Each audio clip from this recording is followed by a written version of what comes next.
Price Lord everyone. இந்த வீடியோவில் ஒரு நண்பர் என்கிட்ட கேட்ட கேள்விக்கான பதில் நம்ம பார்க்கலாம். என்ன அவர் ஒரு கேள்வி கேட்டிருந்தாருன்னா, அவர் போகிற சபையில் அங்கே இருக்கிற ஊழியக்காரர் போதகர் நீங்கள் வாரத்தில் ஒரு நாள் இங்கே வெள்ளை ட்ரெஸ் தான் போட்டுட்டு வரணும், ஒயிட் ட்ரெஸ் போட்டுட்டு வரணும், இதான் நம்ம சர்ச்சோட ட்ரெஸ் கோட் அப்படின்னு சொன்னாராம். அந்த 1 month ஃபாலோ பண்ணார். இந்த பிலீவர், அதாவது என்னுடைய நண்பர் அதுக்கப்புறம் அவர் ஃபாலோ பண்ணாத பொழுது அந்த பாஸ்டர் போதகர் அதுக்கப்புறம் கேட்டிருக்காரு, ஏன் எல்லாருமே ஒயிட் ட்ரெஸ் போட்டு வரப்ப நீங்கள் போடலை அப்படின்னு சொல்லிட்டு. ஸோ அதனால கேட்ட உடனே அவர் அவருக்கு அந்த போகிறதுக்கு கொஞ்சம் விருப்பம் இல்லை போல இருக்குது. என்கிட்ட அவர் அப்புறம் சொன்னார், இந்த மாதிரி ஒயிட் ட்ரெஸ்லாம் போடலாமா சபையில், இதெல்லாம் சரியா, இந்த மாதிரி விதிகள்லாம் இருக்குது, இதெல்லாம் பைபிளில் இல்லாத ஒரு விதிகளாச்சு அப்படின்னு சொல்லிட்டு அவர் கேட்டார். ஸோ அதுக்கான ஒரு பதில் நம்ம வீட்டில் பார்ப்போம். ஈவன் ஒயிட் ட்ரெஸ் போடணும்னு சொல்லிட்டு பைபிள் இல்லை. பைபிளில் சர்ச்சுக்கு நீங்கள் இந்த டைமிங் போகணும்னு சொல்லிட்டு இல்லை. ஆனால் இப்போ இருக்கிற நம்ம சபையில் பார்க்கும்போது, இப்போ சபைகளில் நம்ம சில சபைகளில் சில ஆராதனை 3 ஆராதனை நடக்கும். இதெல்லாம் பைபிளில் அப்படிலாம் இல்லைல்ல. ஸோ எதுக்காக அந்த 3 ஆராதனை நடத்துகிறாங்க? எதுக்காக 6 மணிக்கு ஏர்லி மார்னிங் சபையில் 6 மணிக்கு வர சொல்லுவாங்க, இல்லை 5 மணிக்கு வர சொல்லுவாங்க. அப்புறம் ஒரு 10 o'clock பஞ்சுவலாக வர சொல்லுவாங்க. அப்போ ஈவினிங் சர்வீஸ் 7 o'clock வர சொல்லுவாங்க. இது இந்த விஷயங்கள்லாம் எதுக்காக செய்யறேன்னா, இப்போ நம்ம சர்ச்சஸில் இருக்கிற அந்த சர்ச்சோடைய அக்கார்டிங் டு த சர்ச்சை பேஸ் பண்ணி இருக்கிற யூனிக்கான அது சர்ச்சோடைய ரூல்ஸ் அண்ட் ரெகுலேஷன்ஸ். ஸோ இதெல்லாம் நம்ம ஃபாலோ பண்ணணுமா, இதெல்லாம் பைபிளில் இருக்கா அப்படின்னு நம்ம கொஸ்டின் கேட்கறதுக்கு முன்னாடி பைபிளில் என்ன சொல்லியிருக்குன்னு அப்படின்னு நம்ம பார்க்கணும். பைபிளில் நான் ஒரு வசனம் படிக்கிறேன். 1 பேதுரு 2ஆம் அதிகாரம் 13ஆம் வசனம். நீங்கள் மனுஷருடைய கட்டளைகள் யாவற்றுக்கும் கர்த்தர் நிமித்தம் கீழ்ப்படியுங்கள். ஸோ பைபிள் கிளியராக சொல்றது என்னன்னா, நம்ம இந்த உலகத்தில் ரட்சிக்கப்பட்டிருக்க நாம் சபையில் கூடுகிறோம். சபையாய் நம்ம என்ன பண்ணுறோம்? கூடி வருகிறோம். நாம் தான் சபை. அப்படி வரும்பொழுது நமக்கு அங்கே ஒரு ரூல்ஸ் அண்ட் ரெகுலேஷன், ஒரு டிசிப்ளின், ஒரு ஆர்டர் இருக்கணும் சபையில். ஏன்னா அதுதான் நல்லது. ஏன்னா நம்ம கூடுகிறதுக்கும் நான் கிறிஸ்டியன்ஸ் இருக்காங்கல்ல, ரசிக்கப்படாதவங்க கூடி வருவாங்க, பப்பில் கூடி வருவாங்க, சும்மா விளையாடுறப்ப கூடி வருவாங்க, ஏதோ யூஸ்லெஸ்ஸாக அவங்க கூடி வருவாங்க சில இடங்களுக்கு. அப்போ அவங்க எப்படி வருவாங்கன்னா, அவங்களோட ட்ரெஸ் கோடு பார்த்தீங்கன்னா எப்படி வேணா இருக்கும், அவங்க பேச்சு எப்படி வேணா இருக்கும், அவங்க யூஸ்லெஸ்ஸாக பேசுவாங்க, பேட் வேர்ட்ஸ் பேசுவாங்க, எப்போ வேணாலும் வருவாங்க, எப்போ வேணாலும் போவாங்க. ஆனா நம்ம சபையாய் கூடி வரும் பொழுது அதான் சர்ச்ல என்ன பண்றாங்கன்னா, சில டிசிப்ளின்ஸ் அவங்களுக்கும் நமக்கும் சில டிஃபரன்ஸ் காட்டுறதுக்காக, நம்ம ட்ரெஸ் கோடிங்கா இருக்கட்டும், நம்முடைய ஈவன் நம்ம பிஹேவியரா இருக்கட்டும், சர்ச்ல எப்படி பேசணும், இது எல்லாமே சொல்றதுல எந்த தப்புமே கிடையாது. ஏன்னா நம்ம எல்லாருமே ஒவ்வொரு நாளுமே ஆவிக்கிற வாழ்க்கையில வளர்ற மாதிரி சபையில இந்த விஷயமும் கற்றுக் கொடுத்தா நம்ம டிசிப்ளின்லையுமே நம்ம வளர முடியும். Even punctuality. ஏன்னா சின்ன பிள்ளைங்கலாம் சர்ச்சுக்கு வராங்க, அவங்களுக்கு ஸ்கூலுக்கு போகும்போது அவங்களுக்கு தெரியும் நம்ம சீக்கிரமா போகணும், இல்லை அவங்க அடிப்பாங்க டீச்சர் அப்படின்னு சொல்லிட்டு.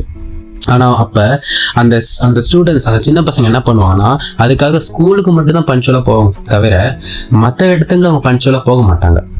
ஆனா ஸ்கூலை பொறுத்த வரைக்கும் அவங்க என்ன கற்றுக் கொடுக்குறாங்கன்னா, நீங்க இங்க பஞ்சுவலா வர்றதுலாம் இங்க மட்டும் இல்லை, நீங்க பின்னாடி எந்த ஒர்க்குக்கு போனாலும், யார் உங்களை எந்த விஷயத்துக்கு ஃபங்க்ஷனுக்கோ இங்கே இன்வைட் பண்ணாலும் நீங்க பஞ்சுவலா போகணும். அதுதான் அந்த ஸ்கூலோட மோட்டிவ் சொல்லி கொடுக்கறது.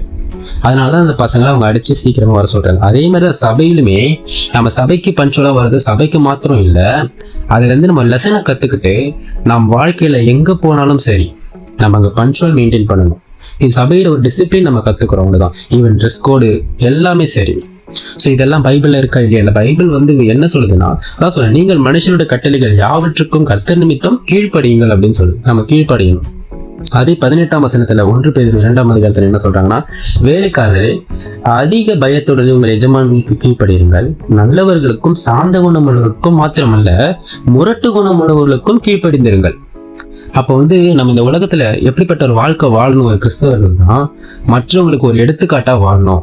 அதுதான் இப்போ சர்ச்சில் நீங்க எல்லாருமே ஒரு யூனிக் ட்ரெஸ்ல மாசத்துல ஒரு நாள் ஒயிட் ட்ரெஸ் போட்டு வராங்க அப்படின்னு சர்ச் சொன்னாங்கன்னா, என்னன்னா அது ஒரு டிசிப்ளின் காட்டுது.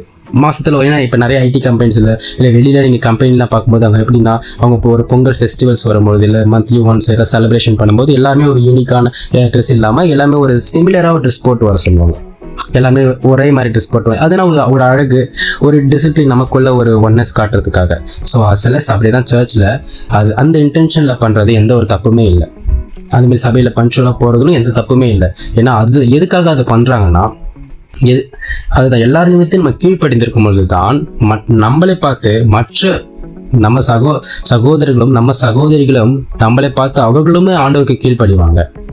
இப்போ இதுல என்ன ஒரு தவறுனா, இந்த ஒயிட் ட்ரெஸ் போட்டாதான், இந்த சபைக்கு பஞ்சுவலா வந்தாதான் நீ பரலோகம் போவ அது சொல்றது தான் தவிர இதெல்லாம் நம்ம எதுக்காக செய்யறோம்னா நம்மளுடைய சக பிலீவர்ஸ், நம்ம சர்ச்சுக்கு வர ஒரு பிலீவர்ஸ் அவங்களுடைய எடிஃபிகேஷனுக்காக, அவங்களுடைய ஆவிக்குரிய உற்சாகத்துக்காக, அவங்களுடைய பிரயோஜனத்துக்காக நம்ம இதை செய்யணும்.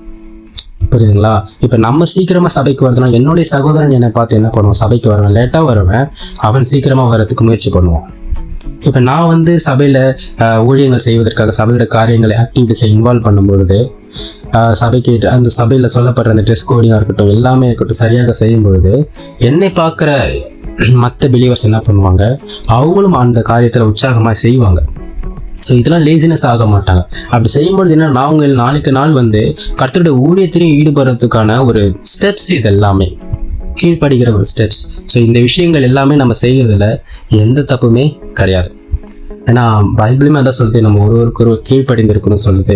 இரண்டாவது, இப்போ இதை ஃபாலோ பண்ணுற பாஸ்டர்ஸுமே இதேமாரி தான் ஃபாலோ பண்ணணும். ஸோ அவங்களுமே சில டைம் இதில் சபைக்கு பஞ்சுவலாக வரல மிஸ்டேக் பண்ணுறாங்கன்னா, இல்லை அவங்களுமே சில இதில் பிஹேவியர் மிஸ்டேக் பண்ணுறாங்கன்னா, அவங்களுமே நம்ம இருக்கிற விசுவாசிகள் என்ன பண்ணால் சுட்டி காட்டணும். அதுலேயுமே எந்த தவறு இல்லை. ஏன்னா 1 Corinthians 14 அதிகாரத்தில் பவுல் சொல்கிறாரு, சகலமும் நல்லொழுக்கமாயும் நடக்கணும், கிரமமாயும் நடக்கணும், அதாவது டிசிப்ளின் அண்ட் ஆர்டரில் மெயின்டைன் பண்ணணும்.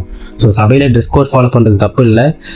அந்த அதுக்கு பதிலாக நீங்கள் எந்த ட்ரெஸ்ஸில் வேணால் வரலாம் அப்படின்னு சொல்லி சில ட்ரெஸ்லாம் சில பேர் சர்ச்சஸ் நான் பார்த்துருக்கேன், ரொம்ப ஸ்கின்லாம் தெரியாத மாதிரி ட்ரெஸ்லாம் போட்டு வருவாங்க. அதெல்லாம் ரொம்ப தப்பு. ஸோ சபையில் பஞ்சுவலாக ஒரு டைமிங் கொடுக்கறது தப்பு இல்லை, அதை பஞ்சுவலாக மெயின்டைன் பண்ணுறது தப்பு கிடையாது, ட்ரெஸ் கோட் டிஃபை பண்ணுறது தப்பு கிடையாது, எதுவுமே தப்பு இல்லை. இது எல்லாமே நம்மளுடைய ஸ்பிரிச்சுவலிட்டி, அதாவது நம்மளுடைய டிசிப்ளினுக்காக நம்ம இதெல்லாமே பண்ணுறது. ஆண்டவரோட பிள்ளைகள் நம்ம வந்து ஆவிக்குரிய வாழ்க்கையிலும் பரிசுத்தமாக இருக்கிறது போல் வெளியிலையும் நம்ம வந்து ஒரு டிசிப்ளினாக நம்ம ஆர்டராக நம்ம இருக்கிறதுலையும் எந்த தப்புமே கிடையாது. ஆமென்.